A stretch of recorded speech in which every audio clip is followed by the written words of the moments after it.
Hello guys, welcome back on my YouTube channel. तो आज के वीडियो में हम बात करेंगे कि बीएससी नर्सिंग करना चाहिए या नहीं करना चाहिए। बीएससी नर्सिंग करने से आगे जॉब अपॉर्चुनिटीज़ क्या क्या है और बीएससी नर्सिंग करने में टोटल कितना खर्चा आ जाता है, उन सब के बारे में बात करेंगे। तो सबसे पहले अपन बात करते हैं। देखो, बीएससी नर्सिंग जो होता है हम सबको पता है 4 साल का एक डिग्री कोर्स है। जैसे B pharma, D pharma, ANM, GNM, वो सारे क्या होते हैं, डिप्लोमा कोर्स होते हैं। मतलब अगर आप वो सारे कोर्स करते हो तो आपको डिग्री कोर्स अलग से करने की रिक्वायरमेंट होती है। लेकिन आप बीएससी नर्सिंग कर लेते हो तो आप सीधा ग्रेजुएट हो जाते हैं। तो ये चीज़ होती है बीएससी नर्सिंग में। उसके बाद में बात करते हैं टोटल खर्चा कितना लगता है बीएससी नर्सिंग का। तो बीएससी नर्सिंग में हम प्राइवेट में भी एडमिशन ले सकते हैं और गवर्नमेंट में भी ले सकते हैं। प्राइवेट में वो कॉलेज टू कॉलेज वेरी करता है, लेकिन प्राइवेट और गवर्नमेंट दोनों में एडमिशन लेने के लिए अपन को जो एंट्रेंस एग्ज़ाम होता है बीएससी नर्सिंग के लिए, वो तो देना ही पड़ेगा, चाहे हम प्राइवेट में एडमिशन ले रहे हैं या गवर्नमेंट में एडमिशन ले रहे हैं। उसके बाद में बात करते हैं टोटल खर्चा प्राइवेट में कितना लग जाता है और गवर्नमेंट में कितना लग जाता है। तो गवर्नमेंट में बॉयज़ और गर्ल्स दोनों के लिए बात करते हैं।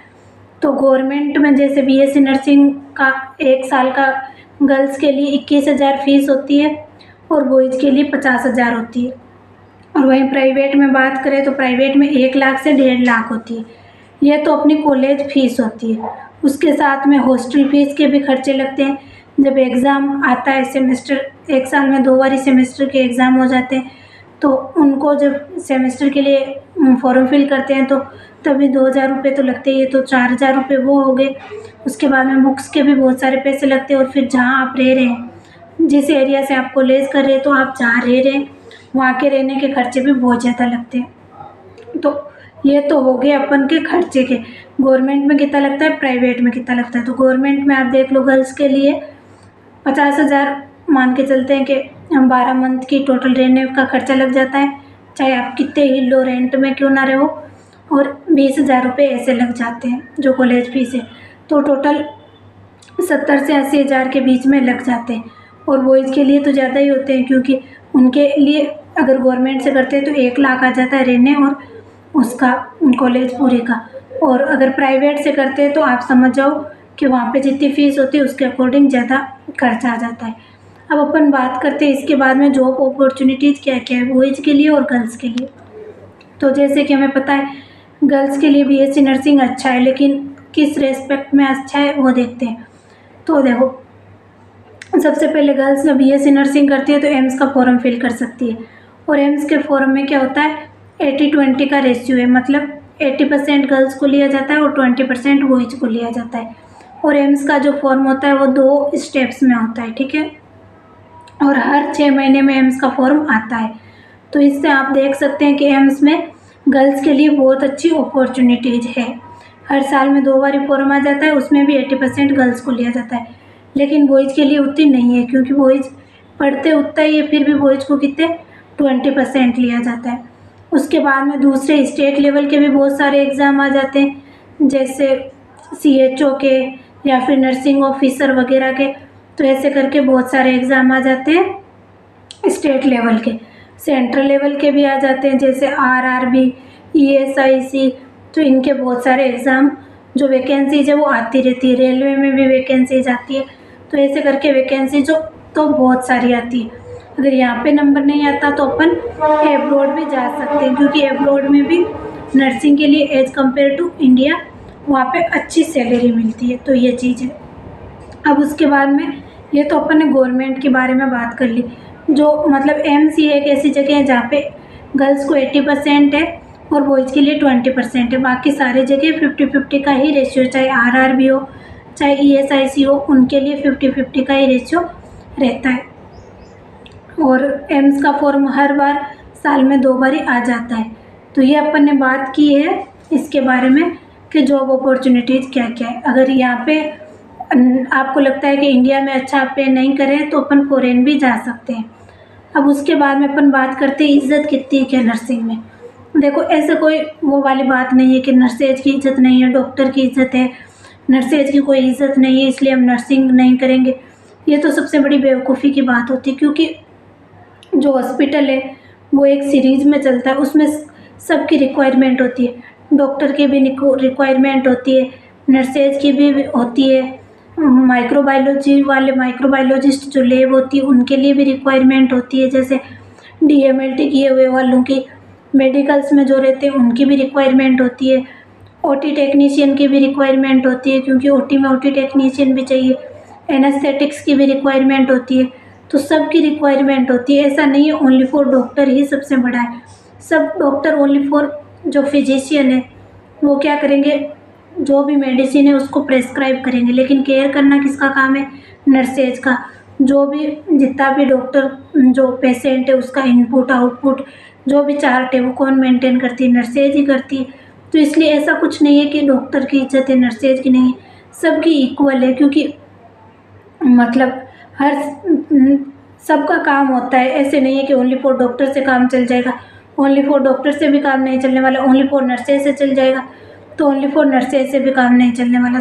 सबकी रिक्वायरमेंट होती है हर जगह। ऐसा नहीं कह सकते कि मतलब जो DMLT किए हुए उनकी रिक्वायरमेंट नहीं है, उनकी भी रिक्वायरमेंट है, क्योंकि ब्लड जांच, यूरिन टेस्ट ये सारे तो DMLT वाले ही करेंगे, जितने भी टेस्ट होते हैं थायराइड वाले, तो सबकी रिक्वायरमेंट होती है। अब OT टेक्नीशियन की भी रिक्वायरमेंट होती है, तो ऐसे सबकी रिक्वायरमेंट होती है। तो ये इश्यू नहीं है कि इज़्ज़त नहीं है, वो आपको एक बार नर्सिंग में जाने से पहले लगता है।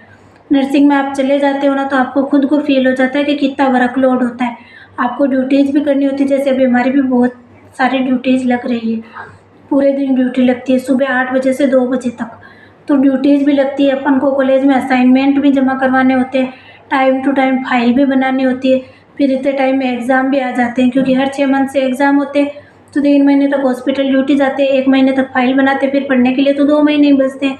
इसलिए बहुत ज़्यादा बिजी शेड्यूल हो जाता है। इसलिए ये मत समझो कि नर्सिंग में ये नहीं है वो नहीं है, नर्सेज को भी बहुत ज़्यादा पढ़ना पड़ता है, और आप नर्सिंग ऑफिसर बनते हो तो इज़्ज़त बहुत ज़्यादा होती है। ऐसे नहीं है कि कोई इज़्ज़त नहीं है।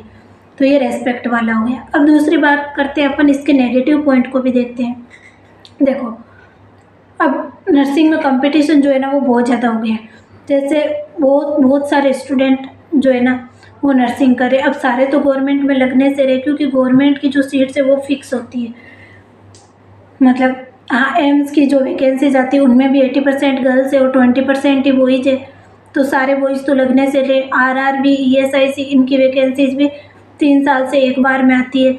CHO वगैरह की वैकेंसी जो है वो परमानेंट नहीं होती, लेकिन नर्सिंग ऑफिसर की परमानेंट होती है, लेकिन वो भी ऐसे बहुत टाइम बाद में आती है, 2 साल 3 साल इस बाद में ऐसे आती है। बाकी सुविधा पर तो वैकेंसीज आती रहती है, पर उनमें वही बात है, पे कम करते हैं। मतलब आप जैसे ही लगते हो तो 35,000 के समथिंग मिलते हैं। वहीं अपन प्राइवेट में जाते हैं तो प्राइवेट में अपन को 10,000 के समथिंग देते हैं। क्यों? क्योंकि प्राइवेट में उनका ऐसा है, चाहे आपने ANM किए, चाहे आपने GNM किए, चाहे आपने BSc नर्सिंग किए, चाहे आपने BMLT किए, चाहे आपने कोई सा भी कोर्स किया है, उनके लिए आप क्या है, मेडिकल लाइन के स्टूडेंट हैं। तो वो ऐसा नहीं सोचेंगे कि ANM 3rd ग्रेड की होती है, GNM 2nd ग्रेड की, BSc नर्सिंग 1st ग्रेड की होती है। वो उनका ये सीन होता है कि हमें कम पैसों में स्टाफ चाहिए, तो वो किसी को भी ले लेंगे। और जो वर्किंग स्किल होती है ना, उसमें आपका जो नॉलेज होता है ना वो कोई नहीं देखता। उनके लिए बस यही, आपको इंजेक्शन लगाना आना चाहिए, कैनुला लगाना आना चाहिए, ड्रिप लगानी आनी चाहिए, वो सारी चीज़ें। तो वो GNM को भी आती है, ANM को भी आती है, BSc को भी आती है। वहाँ पे ये नहीं देखा जाता कि BSc 1st ग्रेड का है, BSc को ज़्यादा पढ़ना होता है। उनके लिए बस यही होता है कि अपन को कम सैलरी में स्टाफ मिल जाना चाहिए। इसलिए वहाँ पे अगर आप प्राइवेट में जाते हो तो इज़्ज़त कम हो जाती है अपने आप ही, क्योंकि ANM और आप में कोई फ़र्क ही नहीं किया जा रहा है। इक्वल सैलरी में 10,000 में उनको ले रहे, 10,000 में आपको ले रहे। 10,000 तो मैंने बहुत ज़्यादा बोल दी, रियलिटी तो ये 8,000 में रखा जाता है नर्सेज को। तो आप खुद समझो, भी अपन नर्सिंग कर ही रहे हैं, BSc नर्सिंग, तभी अपने कितने खर्चे, महीने के 8,000 तो सिर्फ रहने और खाने पीने के लग जाते हैं। जो फीस लगती है वो अलग से होती है। तो उस टाइम पे अपन जब प्राइवेट ज्वाइन कर लेते हैं ना, तो फिर अपना कुछ नहीं होता। इज़्ज़त तो क्या, फिर अपन खुद के खुद खर्चे भी नहीं निकाल पाते, क्योंकि अभी अपन स्टूडेंट होके भी मैनेज नहीं कर पा रहे, तो फिर तो अपन पे रिस्पॉन्सिबिलिटी ज़्यादा हो जाती है। जैसे अपन BSc नर्सिंग कर लेते हैं तो अपन 10,000 में तो कैसे ही कोई अपना सर्वाइव कर पाएगा। तो वो चीज़ें वहीं बात करें कि कुछ लोग सोचते हैं कि हमें फॉरेन जाना है, तो फॉरेन भी आजकल ऐसे है कि सब नर्सेज जितनी भी है ना, उनको पता है फॉरेन के बारे में। उन्होंने जो भी जितने भी फॉरेन के लिए एग्ज़ाम होते हैं ना, जैसे कॉमन मतलब DHA दुबई हेल्थ अथॉरिटीज़, जितने भी अलग अलग जो अलग अलग कंट्री के लिए अलग अलग एग्ज़ाम होते हैं ना, उनकी प्रिपरेशन कर रखी है। वहाँ पे जैसे ही वैकेंसीज खाली होती है तो वो फॉर्म फिल कर देते हैं। तो वहाँ पे भी बहुत ज़्यादा कंपटीशन है, क्योंकि आजकल सबको पता है कि हम फॉरेन जा सकते हैं, ये कि अगर यहाँ पे करियर ऑप्शन बेस्ट नहीं हुआ तो जितना कंपटीशन यहाँ पे है ना, उतना ही फॉरेन में, क्योंकि फॉरेन में ऐसा तो नहीं है ओनली फॉर इंडिया के जाते हैं, जितनी भी कंट्रीज होते हैं उन सब के जाते हैं। तो वो चीज़ है कि कंपटीशन हर जगह बहुत ज़्यादा है। बाकी आप अपने अकॉर्डिंग देख सकते हैं कि आपको BSc नर्सिंग फिर भी करनी है या नहीं करनी है। मैंने सारे पॉइंट को आई होप कि कवर किया। फिर भी आपको लगता है कोई पॉइंट रहा है तो आप कमेंट बॉक्स में मुझे ज़रूर पूछ सकते हैं। बाकी आपको नेक्स्ट वीडियो किस पे चाहिए आप कमेंट में ज़रूर बताना। Thank you.